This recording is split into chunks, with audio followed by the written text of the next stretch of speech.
What opportunities can we identify? What stage of growth and maturity is the industry? And these are the kinds of things that the industry and market analysis will ask, the questions they'll ask, and the things that you'll answer during that process.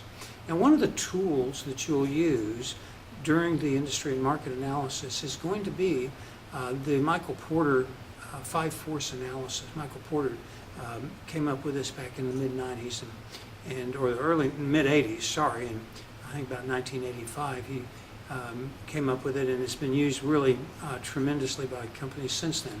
The 5 forces analysis looks at the 5 key things that are going to impact your ability to be a successful competitor. Number one, what does the supplier situation look like, and how many suppliers are there, and do they have much bargaining power with you?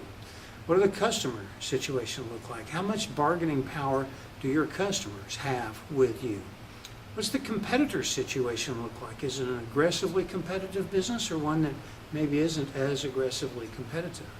What's the threat of new competitors entering? What's the barriers to entry into the market? What are the threats of substitute products to either now or in the future? Specifically with the bargaining power of suppliers, if you think about being a franchisee, many franchisors will restrict the options of what suppliers you can do business with because they want to control the quality of the products or services that are being utilized by their franchisees.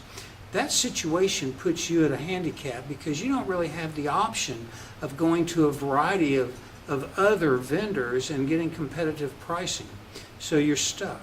And then there's other businesses that also have a very limited number of suppliers, and if one of those suppliers decides to hike his prices or has a fire and the plant burns down, that can dramatically impact your access to materials. So you want to ask the question of, what does the supplier situation look like, and how much bargaining power do they have with me and do I have with them? Customers are not much different. Let's say that your business does $100,000 a month. Okay, that's decent business. And let's say that you have 1,000 customers. Well, that means that each customer is generating about $100 a month. If you lose a customer, you don't want to lose a customer, but if you lose a customer, it doesn't really impact your revenue or your bottom line very much.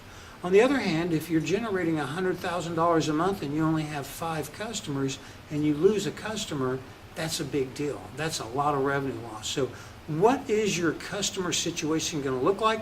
How are you going to be going after the market? Are you a high volume, low margin, or a low volume, high margin?